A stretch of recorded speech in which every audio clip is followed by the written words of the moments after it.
Poesía, voz y silueta.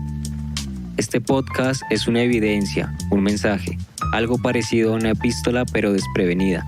El llamado de la poesía a la intimidad y a la infancia. Aquí, los ecos de los encuentros entre libros, barrio y una biblioteca.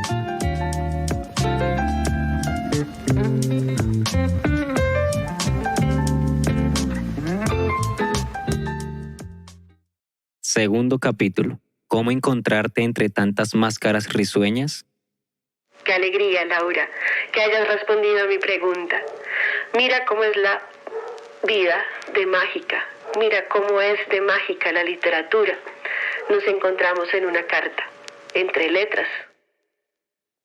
En el capítulo anterior, El retorno y la raíz, pudimos escuchar lo que podríamos llamar un retrato epistolar. Tenía además ciertas particularidades. En primera instancia, la autora señala que la lectura obligada o la recepción de la carta a otra u otro lector no disminuye su relevancia para efectos expresivos y testimoniales, invitándonos a cuestionar sobre el acto de la escritura y las tensiones entre lo arrojado al mundo y lo íntimo. Cabe señalar que la autora, Laura Camargo, realizó esta creación no sabiendo o esperando una respuesta. Sorpresivamente, dos de los nombres que menciona en su carta y que mediante sus presencias literarias acompañaron a la infancia con su escritura y oralidad en los encuentros en la biblioteca comunitaria Raíz de Barro, acudieron al llamado sagrado de una epístola, dotando nuevamente a la carta de Laura del sentido tradicional de su existencia, un flujo hablante y oyente en ambos extremos, los estantes ya abollados y un sonido metálico producido por el golpe de las dudas resonó. Del fango atrevido, levantó vuelo la palabra para ser leída y contestada.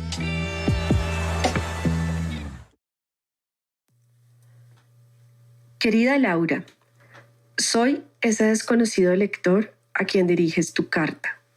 La recibí hace unos pocos días y he de confesarte que he quedado sorprendida con las preguntas, disertaciones, cavilaciones y consideraciones que allí pones de manifiesto.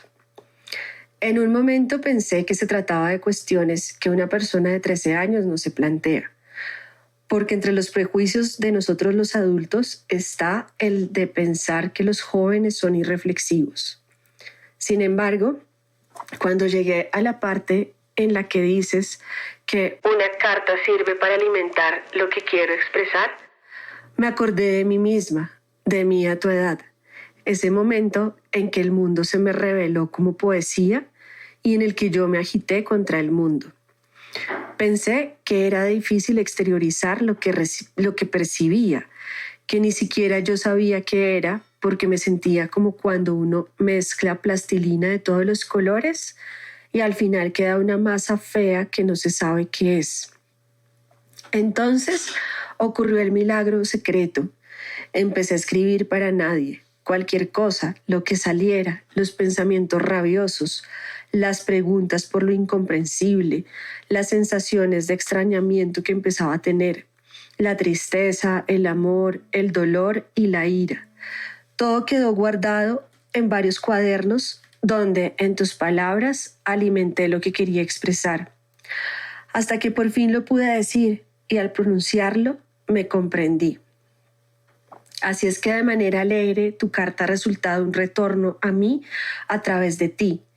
Como todo retorno, siempre con su variación, porque no somos la misma persona, aunque te reconozco en mi experiencia. Dices en tu carta que cuando empezaste a asistir a los talleres en la biblioteca, un día te diste cuenta de que lo que parece simple no lo es. Comparto esta afirmación, pues entre las varias conversaciones silenciosas que he tenido con mis escritores favoritos, hemos llegado a la misma conclusión. Eso sí, cada quien lo dice de modos diferentes. Alejandra Pizarnik, por ejemplo, escribió: la rebelión consiste en mirar una rosa hasta pulverizarse los ojos. Es decir, la simpleza de mirar una rosa se convirtió en el descubrimiento de ella misma, más o menos si es que sirve una explicación para un verso. O Cortázar, que dice que cuando llueve le entra el agua hasta el alma. Me pregunto si no te ha pasado. si no has sentido esa lluvia en el alma. O como diría Andrés Caicedo, lo cierto es que aquellos que sueñan solo de día conocen muchas cosas que escapan a los que sueñan solo de noche. Y así, la simpleza de la rosa, la lluvia y el sueño se han convertido en la profundidad de la creación, de la vida, del arte. Y creo profundamente que eso es la poesía. Acabo de darme cuenta de que te he contado cosas muy personales. Hasta te he mencionado a mis autores favoritos, con los que descubrí otro mundo en el mundo. Y he caído en la cuenta de que no me he presentado. Espero que me disculpes esta descortesía, que por lo demás la he causado a propósito para ponerle a la carta un poco de suspenso. Soy quien se preguntaba cosas a los 13 años. Y aún ahora a los 41 lo sigue haciendo. Pues soy quien preguntó dónde encontrarte entre tantas máscaras risueñas. Qué alegría, Laura, que hayas respondido a mi pregunta. Mira cómo es la vida de mágica. Mira cómo es de mágica la literatura. Nos encontramos en una carta, entre letras. Ahora ya debes saber quién te escribe estas líneas. Soy la misma voz que escuchas en los podcasts de Delirio a Dúo. Y lo único que te puedo decir, querida joven poeta, es que cuando nos tomamos el tiempo de pensar los temas de la literatura tal como tú lo has hecho, que son infinitos, no estamos haciendo más que pensarnos a nosotros mismos. Y de la misma forma, cuando escribimos poesía, que también lo estás haciendo, no estamos haciendo más que crearnos a nosotros mismos. Con todo el afecto del mundo, Ángela Sofía Rivera Soriano.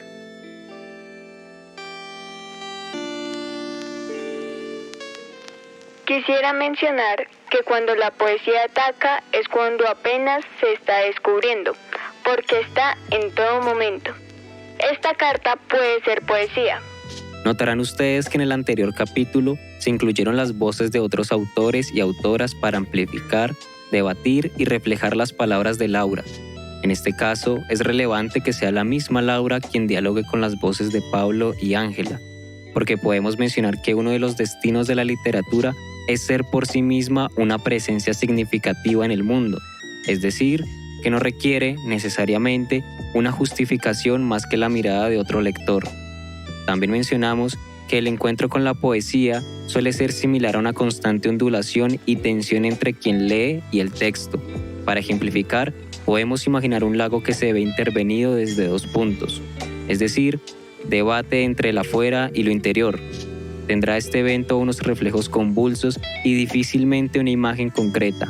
Esto en alusión al destino incierto al cual Laura arroja su carta, pero ¿aparecen en este capítulo dos reflejos que se hacen cuerpo?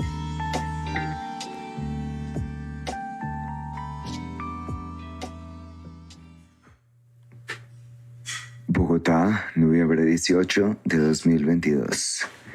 Carta a una desconocida poeta. Empezaré yo también diciendo mi nombre, mi edad y mi lugar de procedencia, para habituar igualmente que los temas predominen entre sí.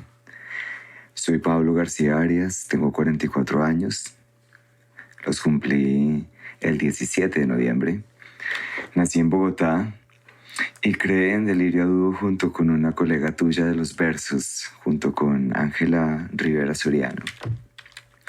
Por mi parte, te cuento que he leído tu carta, que me emocionó mucho.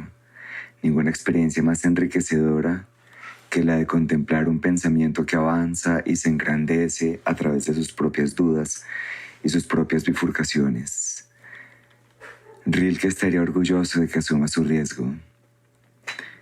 Piensa en esta voz que te habla, como también un vagón, esta vez sonoro, de ese tren que mencionas en el cual ibas a refugiarte para leer las cartas de tu amigo de infancia.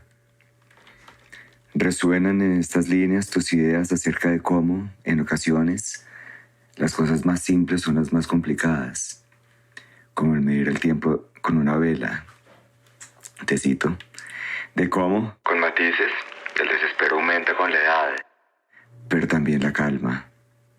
Y de cómo, en efecto, todos estamos un poco locos.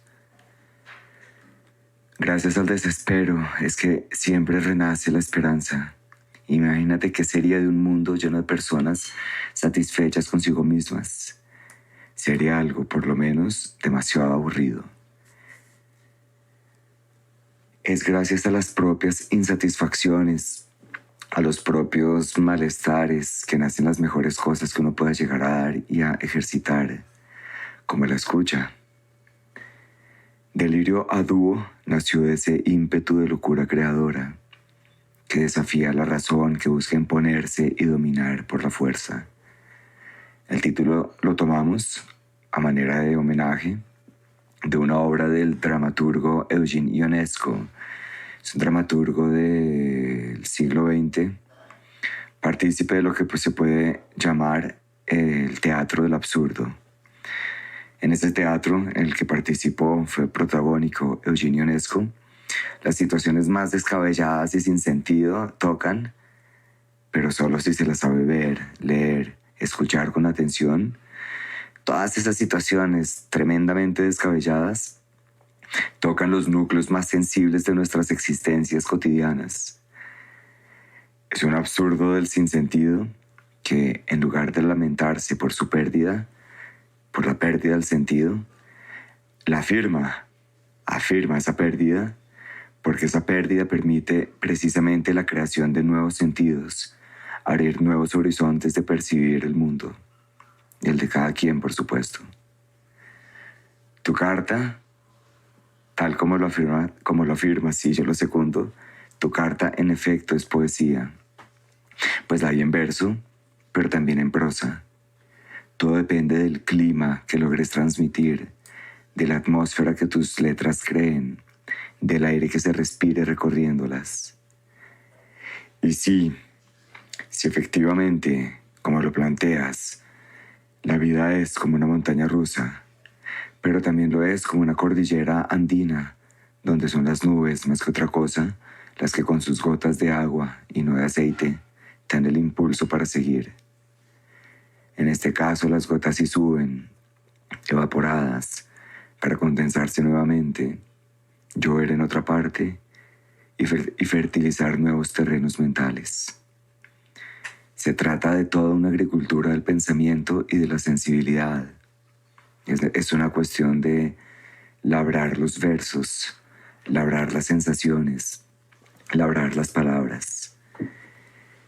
Que esta carta sirva para impulsar tus inquietudes, llenar vacíos y crear otros, acomodar e incomodar, pero fértilmente, pues desde sus incomodidades constructivas que la piel se siente viva. Nada más desagradable que una persona cómoda, sinónimo de insensible, porque en efecto, también como lo decías, siempre habrá muchas más dudas que certezas. Esta carta, esta vez por medio auditivo, es también un puñado de dudas creadas de manera intencional, palabras carentes de certidumbres tajantes. Postdata, me encantó tu postdata. Un abrazo, Laura.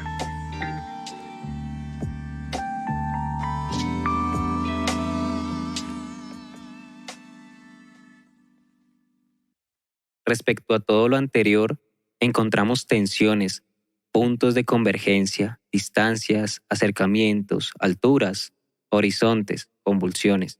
No se trata de acuerdos o desacuerdos, sino de una onda que va creciendo sobre su misma ondulación. Ahora bien, con reflejo no hacemos alusión a una simetría definitiva. Pensemos que los reflejos distan en exactitud del objeto que los origina. Por ejemplo, para el espejo, si lo miramos de frente, nuestras manos se invierten. Diría que el espejo que estamos equivocados al pensar que nuestra mano derecha es su misma mano derecha. Las percepciones se encuentran en tensión. Pero esto no infiere una posición, sino por el contrario un acercamiento a la duda.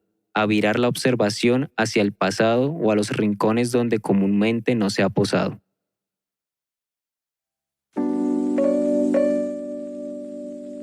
Ángela Sofía Rivera Soriano y Pablo García Arias, a quienes pudimos conocer desde su rol docente y poético, son creadores del podcast Delirio a Dúo, el cual, en sus palabras, es un viaje por los espacios literarios. Es una activación intelectual y sensible causada por la pasión literaria y artística que deseamos transmitir a todas las sensibilidades delirantes. Además de esta creación sonora, Laura, junto con el grupo de infancias que transitaron los encuentros, pudieron reconocer a Ángela mediante su libro De soplo, brizna y polvareda, 2015.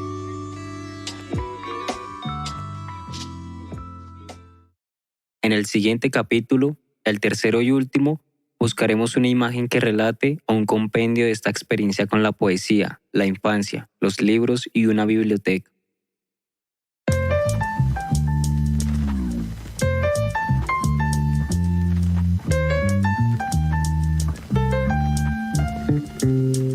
Acabas de escuchar el segundo capítulo del podcast Poesía, Voz y Silueta, un podcast creado por Juan Silva Chacón y Alejandra Rodríguez. Control técnico y mezcla de sonido, Germain Garay. Pueden encontrarlo en Instagram como @yerma_ge. Voces, Laura Camargo, Juan Silva, Pablo García Arias y Ángela Sofía Rivera. Con el apoyo de la Biblioteca Comunitaria Raíz de Barro, Ángela Sofía Rivera Soriano y Pablo García Arias, a quienes agradecemos profundamente. Les pueden encontrar en Instagram como @bibliorraizdebarro y @delirioaduo respectivamente. Música de cabecera, Juanet y Abarone. Pueden encontrarlo en YouTube como Juanet y Aba Music. Pueden encontrarnos en Instagram como @JuanSilvaChacón y @Bacuy, o visitando el blog elinformeliterario.blogspot.com.